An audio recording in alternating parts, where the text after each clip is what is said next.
everyone. Good afternoon. Okay, thanks for the time that you listening to us. We are from group 5. Before we start presentation of our material, let us introduce ourselves. My name is Margareta Abi. I am the first speaker. My name is Dominus Olivia. I am the second speaker. My name is Angela Desiree. I am the third speaker. My name is Rico Safia. I am the last speaker. Okay, thank you for introduction. Now we move to the presentation of our material.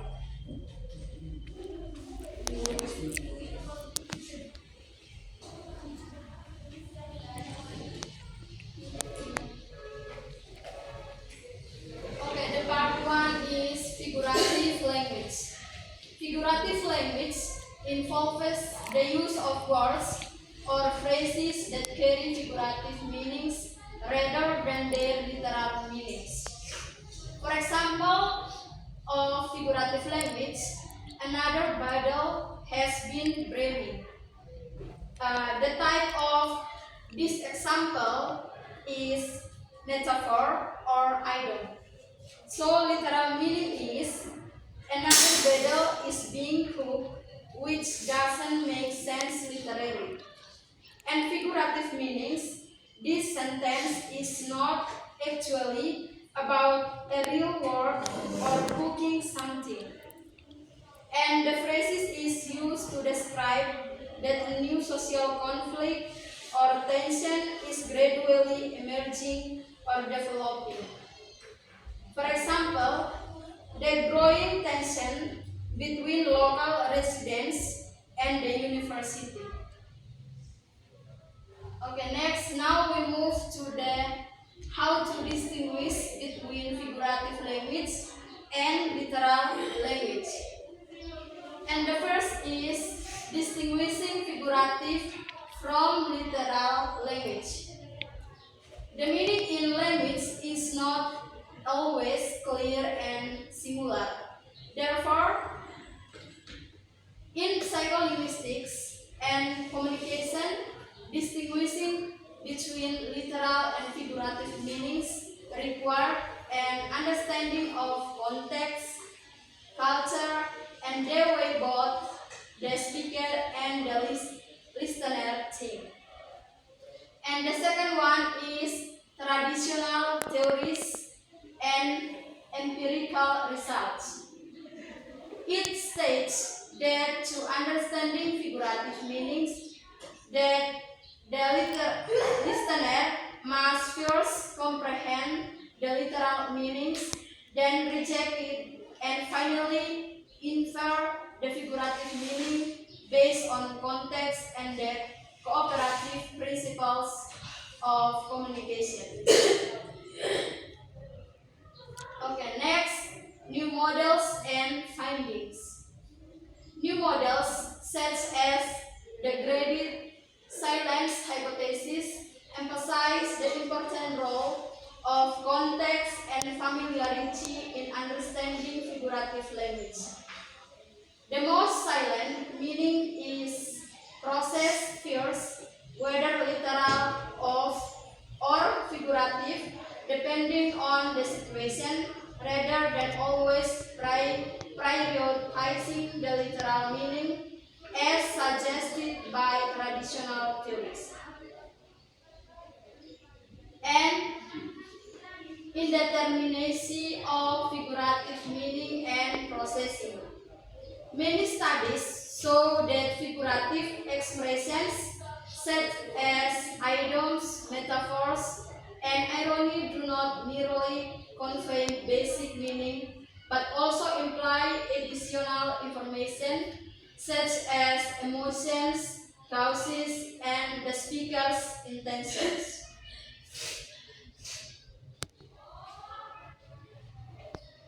Eye movement and spoken language coordination. In everyday life, people often shift their visual attention to specific areas to understand their surroundings, such as when reading or looking for something. That shift of attention are usually accompanied by repeat eye movements such followed by frications. The patterns and timing of these movements have become important measurement tools in cognitive science as they provide insights into the mechanism of attention, perception, and memory. In the field of physical linguistics, eye movements have long been used to study word recognition and sentence reading, as well as to explore how attention functions in natural everyday tasks. Some foundation studies. 1. Comprehension.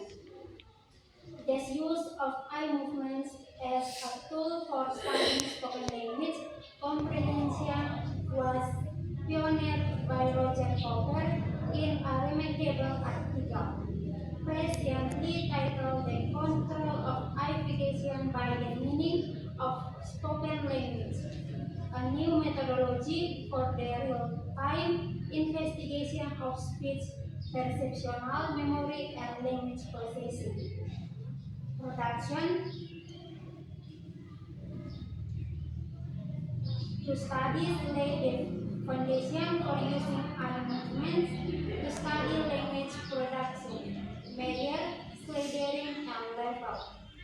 Had participants name sequences of objects.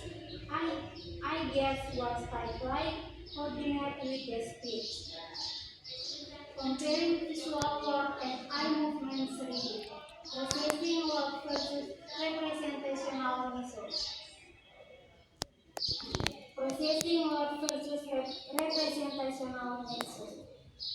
In comparing reading studies to visual word studies, it is useful to make a conditional between behavioral methods of language processing that measure processing difficulty and measures that product representation.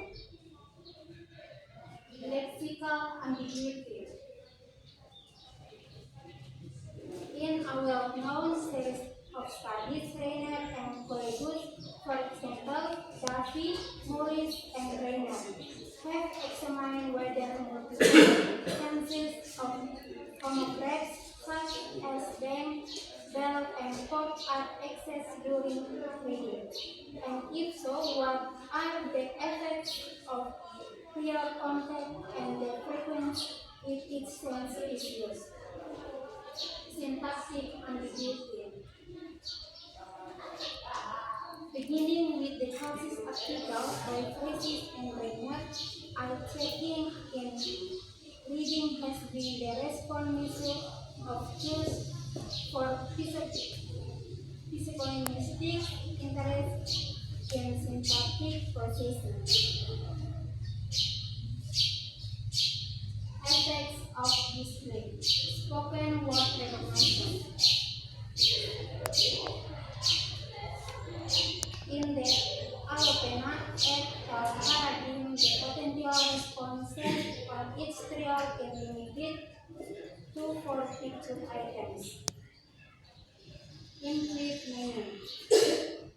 The issues of implicit meaning has been addressed most directly by Gahan and Tenhouse in a study that varied the amount of review time. Sensitivity to hidden competitors. Perhaps the strongest test of the sensitivity of visual word studies comes from studies that look for effects of non-display or hidden competitors. For example, Magnuson, Dixon, House, and Hamilton, examining the central dynamics of network effects using two different methods. Sentences processing. Much trickier issues about the effects of the display come into play in high-level processing. For example, one One could argue that in the third house it helps. Okay, next, application to issues in language comprehension.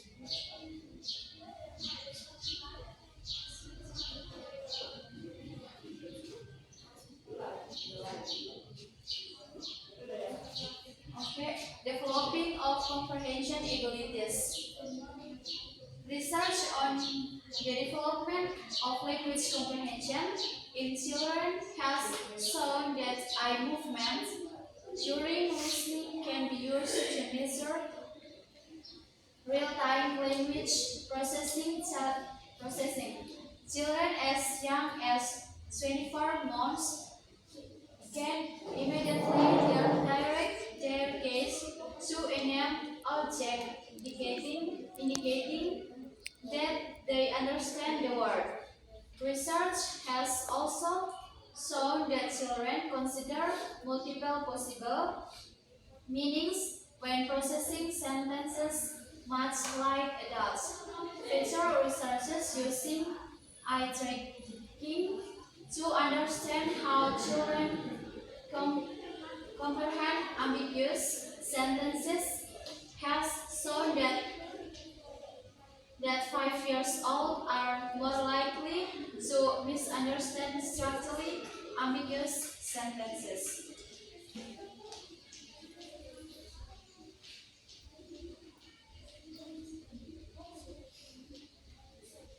Okay, next, perspective taking and the coordination of meaning in language use. Language is not only a cognitive skill, but also a social activity. Traditional psycholinguistic